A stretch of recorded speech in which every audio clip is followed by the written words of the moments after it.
In this month's safety video, we'll be talking about slips, trips, and falls in winter conditions. Before we get into slips, trips, and falls in winter conditions, need to go over some COVID-19 safe work updates. The first that I'll talk about is daily health questionnaire. We need to make sure that these questionnaires are filled out daily, and it's important they are filled out before you get into work. This lets ownership and management know the status of every employee. It also is a requirement from our customer and from OSHA and MyOSHA. So it is vital that this is 100% compliant from all of our employees. And we are reviewing to see what employees are filling it out and what employees are not, so that they can be reminded of the requirement. Next is to safe monitor throughout the day and fill out another survey if your condition changes. So it's always important to, self-monitor, analyze yourself. You're the best person to decide whether you are feeling ill or not. So it's important that throughout the day, if your status changes from when you initially filled out the questionnaire in the morning, you need to first immediately leave the job site. You need to get in your vehicle. You need to then contact your supervisor, let them know what's going on, and then you need to fill out your safety survey, your daily survey, and change anything to a yes answer that applies to you. Next, we added a statement on the daily health questionnaire regarding household members, as far as if they have symptoms of COVID-19 or if they're having any type of illness symptoms whatsoever, and if they are waiting pending test results. So if they've went and got a COVID test and they are waiting for the results to come in. So it's important that you understand, if you are in this situation, what you must do. So we have added some bullet points to make sure that you have the right information on what is expected of you if you are in the situation where you are in the same household as someone who is feeling ill. First is self-monitor. Again, I just talked about that. It's evaluating yourself constantly throughout the day to make sure that if you're starting to have symptoms or you're starting not to feel yourself, that you immediately leave the job site so that you don't potentially infect another worker. Next is wear a mask at all times. So if you have someone at the house that is ill, you need to wear a mask at all times. There is no exception to this. We have plenty of masks in the safety office. If anyone needs to have a mask, we will make sure that you will get a mask, but they need to be worn at all times, not just just when you are within 6 foot from someone else. Social distance at a minimum of 6 feet. So this needs to be practiced in everyday life as well as on the job site. Don't forget that if you contract any type of illness outside of work, it's going to affect you at work, and it can potentially affect multiple people at work. So social distancing at work is a requirement, and it's also something that you should practice even when you're at home, around family, around friends. Next is cleaning and disinfecting all common surfaces in the workplace. So tools that are commonly touched by multiple employees, vehicles, and anything else on the job site that's commonly touched by all employees. So transitioning over to cleaning and disinfecting of work vehicles. This statement right here that I'm about to read is directly out of our COVID-19 Safe Work Plan. The statement reads, vehicles must be disinfected throughout the day and at the beginning of each shift, especially if the vehicle had not been used by the employee the day before. The following areas must be cleaned and disinfected: seats, steering wheel, windows and controls, door handles and armrests, seat belts, dashboards, gear shift, turn signals, radio and air controls, and any other common surfaces. If you are ever told that to get into a vehicle that you don't normally operate on a daily basis, it is important that you clean and disinfect the vehicle before you take control of it, throughout the day, and at the end of your work shift. Secondly, even if you are operating the same vehicle every day, you cannot guarantee that you are the last person to operate it. So it's imperative that you clean and disinfect it before you start operating it, and you disinfect throughout the day and following the conclusion of your work shift that day. Now let's get into a couple brief points on slips, trips, and falls during the winter time and how to avoid them. This will be followed by an 8-minute video going a little bit more in depth on slips, trips, and falls and prevention methods. So first, you want to make sure that your footwear is in good condition. So this is where you need to pull out your footwear. You need to make sure that the tread is good, your laces are good, that the overall condition of your footwear is good. If it needs to be replaced, please replace it. Next is salt slick areas of the job site where necessary. So we're not saying that, job sites that span, a quarter of a mile, down the road needs to be completely salted.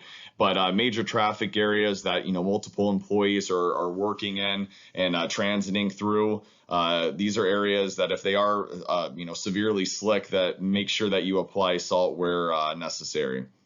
Next, we're going to make sure that you discuss during the pre-job briefing, slips, trips, and falls, and try to identify certain areas of the job site where slips, trips, and falls may happen. Opening up that communication to everyone so everyone's aware is important. It's important to also notate this on the pre-job briefing after you communicate it amongst yourselves to make sure that, any visitors that come on later on in the day are aware of what areas are more hazardous than others. And then finally, be mindful of vehicles. This is especially important when the roads are slick. We're constantly working around traffic. Even if we have traffic control set up, be mindful that vehicles will slip. They could easily slip into, our traffic control areas where there are not supposed to be vehicles. So always keep your head on a swivel. Make sure that you have good situational awareness and that you're aware of your surroundings. Walking seems easy enough, right? How about now? We know you walk every day, but in certain conditions, extra precaution must be taken. No one likes falling. There is one person that can prevent you from falling, and that person is you. You need to be aware of your surroundings. Evaluating all situations prior to moving will minimize your risk of a fall. Wearing proper footwear is of utmost importance. They are the first line of defense in slip prevention. A slip-resistant sole can help reduce a large number of potential slips and falls. Your company may have a policy recommending footwear for wet and/or slippery conditions. If you are unsure which type of footwear is safe and/or approved for your job and the conditions, ask your supervisor. Slippery surfaces are dangerous, but you can protect yourself by being aware and taking the steps necessary to reduce your risk. How? Watch out for these risk factors. Packed down snow. This is most commonly seen on roads and walkways.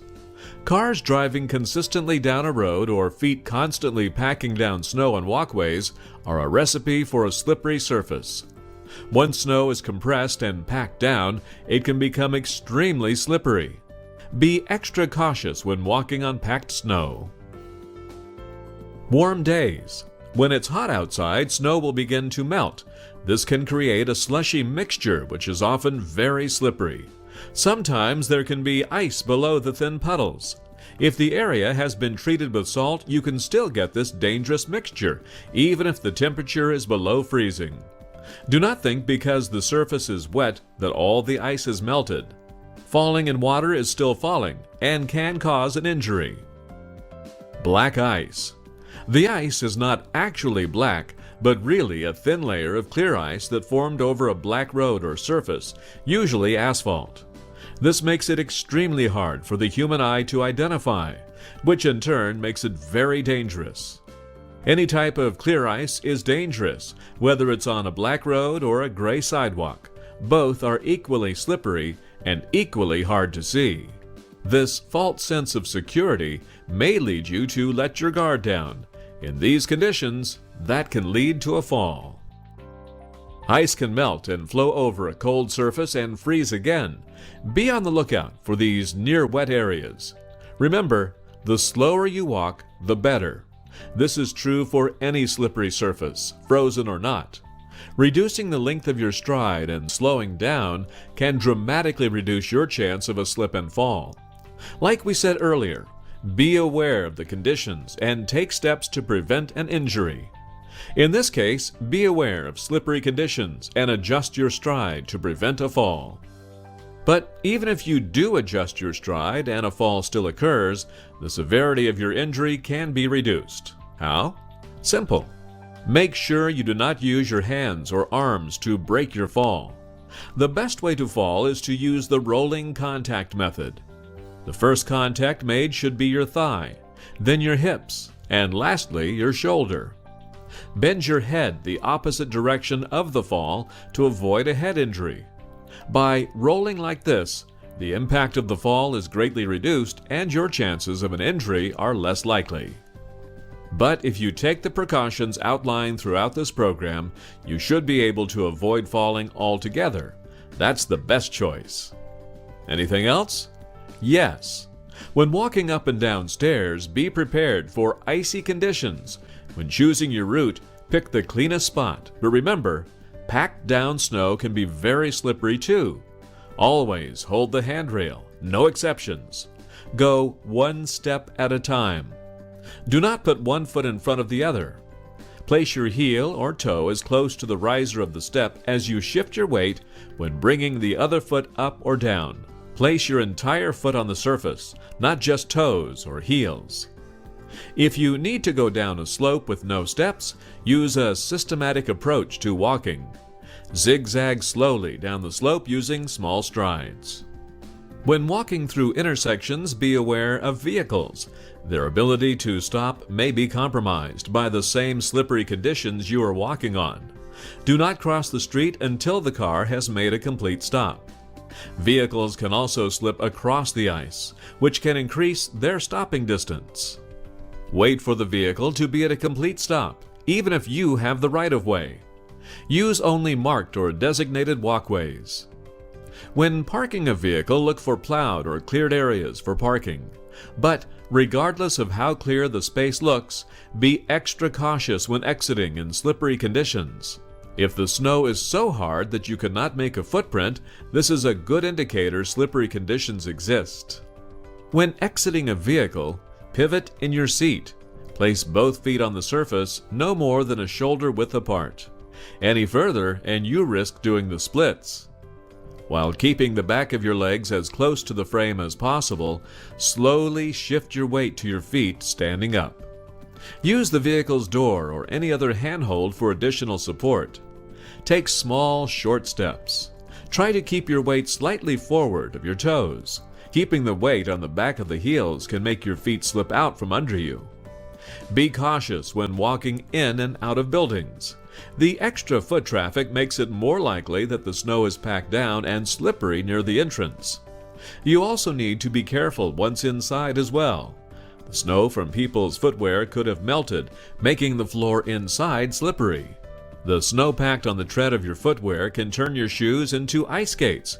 Stomp as much out as possible before entering inside. We know walking is second nature, but in cold, wet conditions, it can be a challenge. If you take the advice outlined in this program, you can help avoid a painful fall. There is no way we can cover every situation that may arise in this short program, so it's up to you to use your head and make the right decisions. Remember, slow down and take your time. Thanks for watching.